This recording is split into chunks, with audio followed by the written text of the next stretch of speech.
Welcome back to my YouTube channel. Today we are going to be comparing two watches that, at least on their face, no pun intended, may not be the most natural of comparisons, but to me, constantly in my mind, they are two watches that I find myself comparing. We have on the right hand side my recent purchase, the Hamilton khaki field Murph with the white dial.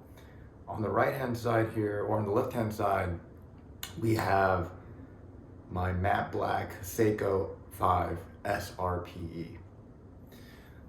Now, the reason for the comparison in my mind is that these two watches, well, the Seiko was actually my first mechanical watch purchase. Just about 12 months ago, I started to get really interested in mechanical watchmaking and having some for my own. That's when my collecting journey began. And I've been wearing this quite a bit for the past year. It's had a ton of wrist time.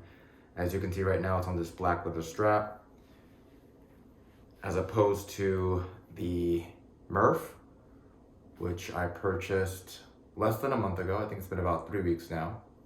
And it's really been spending probably about 30% or so of my total wrist time since then on my wrist. Now, these two watches actually currently occupy a very similar role in my collection, and that's actually why I want to talk about these two, highlight some of the main points of similarity across the two timepieces, and also talk about how they differ most significantly, and a little bit about how I'm going to be rethinking the purpose behind this SRPE going forward. Another video to come on that very shortly, but with that said, let's get right into it. So let's start the comparison by looking at the obvious, which are the dimensions. So this Seiko SRPE has a 40 millimeter diameter. It definitely doesn't wear that way though. It certainly wears more like a 39, maybe even a 38. It actually wears very similarly to the Murph behind it. Case thickness is around 12 millimeters, and the lug width here is 20 millimeters. Lug to lug, I believe, is something like 46 or 47 millimeters. So definitely, another watch that is suitable for mid-sized wrists. You can see, first of all, my slight reflection there of myself. But what I'm getting at, it's just the matte blackness of that dial. It really is just super matte. And like I said, since it was my first watch purchase, I wanted something that would be just incredibly versatile, something that could be worn in nearly any situation, which I would say that definitely fits the bill. And that matte black dial was a huge component of its characteristic. In terms of size dimensions for the Murph, covered this before, but it's a 38 millimeter diameter watch, about 11 on the thickness. Lug width is again 20. Lug to lug, something like 46. So just very similarly sized, right? I think the most notable difference is probably the diameter. And if you look at it side by side, you can see that the Seiko 5 is in fact just also slightly larger. You can, I think, even make it out on camera. And the second piece is that width, that thickness difference. The Seiko is definitely a little bit chunkier. Let's take a look at the movement on each. One of the reasons I even purchased this watch is obviously the affordability. I really love that Seiko. It's such an accessible brand and its lower entry points.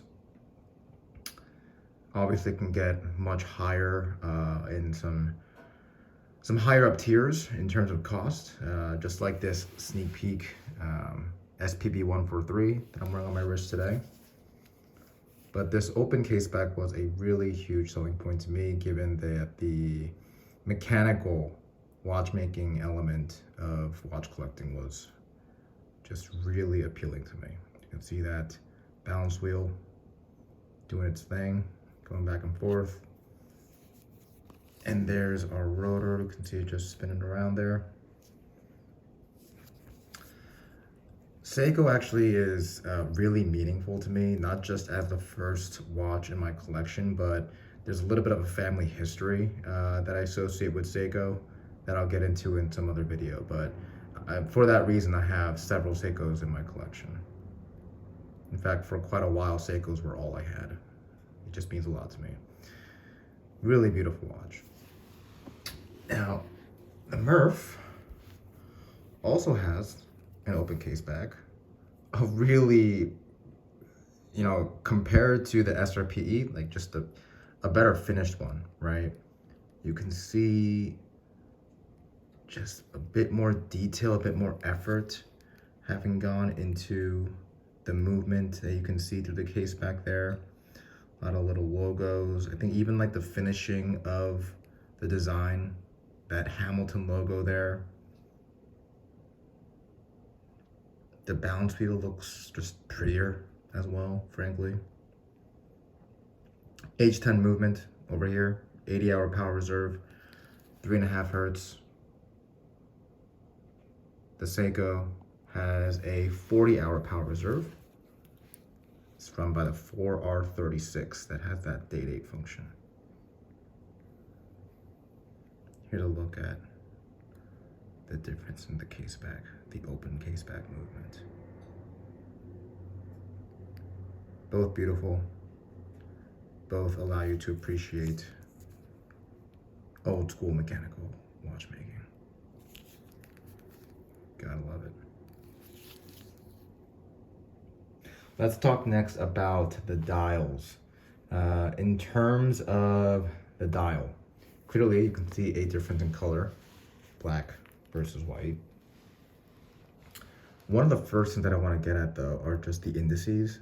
Obviously you've got Arabic numerals on the right hand side on the Murph, and you've got more of this dive style type of numerals, or sorry, indices on the SRPE, essentially inspired by the SKX. I think both dials are incredibly well balanced. The Murph is probably a little bit more so, given the lack of a date 8 complication.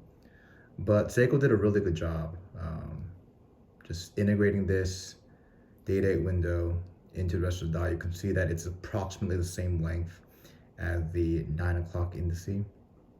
And that just makes for a pretty well balanced look over here on the left hand side too.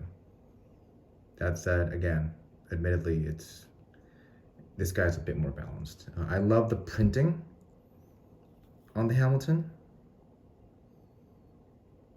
It's done really well. You can just tell looking at this thing that it was done with a really high quality. But the SRPE too. Now these are applied indices. I love the little kind of silver tones on the edges, sort of boundaries of each indice. It gives it a little bit more of a refined look. You can also see that the Hamilton, it's got the 5-minute sort of marker callouts all the way going from 5 through 60. Right outside of the indices. Kind of going back and harkening back to its field watch heritage. Yeah, it's Hamilton origin. In terms of legibility, I mean, looking here, we are in relatively low light right now. I've got a little bit of a fireplace and some kind of lower brightness sources of light around me. Now, obviously, the Seiko white against black, how can you not see that, right? You're going to see that very clearly in every single situation. I did get a comment or two asking in my previous video about the legibility of the Murph. And you can see here, it's super easy to read. If anything, in really bright light is when I have found that the Hamilton might be less easy to read than something like the SRPE. The Hamilton doesn't have a ton, it may not have any actually, anti-reflective coating. And so you are going to see some glare in really harsh lighting outside. But even then, a quick adjustment of the angle will get you to be able to read the time that you want to see. So legibility, bit of a win there for the SRPE, no question. Can't really ding the Murph though. I mean, we're talking about a white dial with Fotina numerals. That's the combination of sort of hues, colors that I wanted. So inherently, it's just going to be a little bit less legible than something like white on black. If we talk about just a little bit more about like general design, both of these are everyday style watches, right? But the Seiko 5 is a bit more capable of looking sporty, in my opinion. The original bracelet that this SRPE came on certainly gave it still an everyday look, but a comparatively more sporty look than the Murph. I've taken it off the bracelet, as you can tell. The bracelet was just, I mean, even I can tell, even though it was my first watch, not of the highest quality. Once I started educating myself, found out about solid end links versus, folded end links, and surprise, surprise, the SRPE being a Seiko 5, of course, it was not, didn't come with a bracelet with solid end links, and I could start to tell the difference, especially as I purchased other watches. So this guy's actually been on a few different straps over the past 12 months of ownership. It's been sitting on this black leather alligator style strap for at least a couple of months. I think probably since the summer. I'm recording this in December of 2024 right now. And this guy, similar story. Black leather strap, alligator style. It's got this contrasted stitching that matches the Fotina numerals really well. I really like that about this strap over here. Not quite as broken in at this point as the SRPEs, but definitely getting there.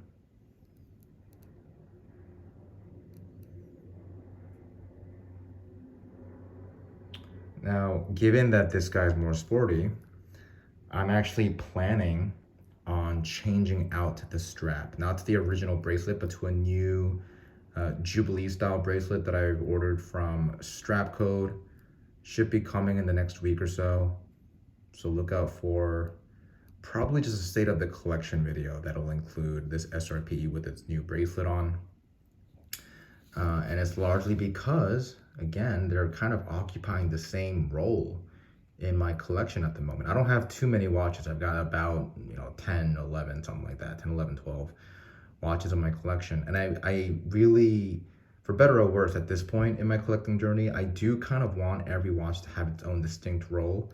I know more mature collectors do not prescribe to that type of philosophy, but that's just where I'm at right now. It justifies a collecting journey to me, frankly.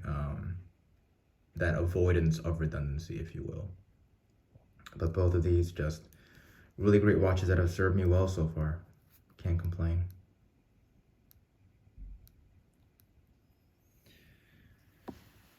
Now that similar role that I'm talking about, it essentially boils down to dressing a bit more classically, right?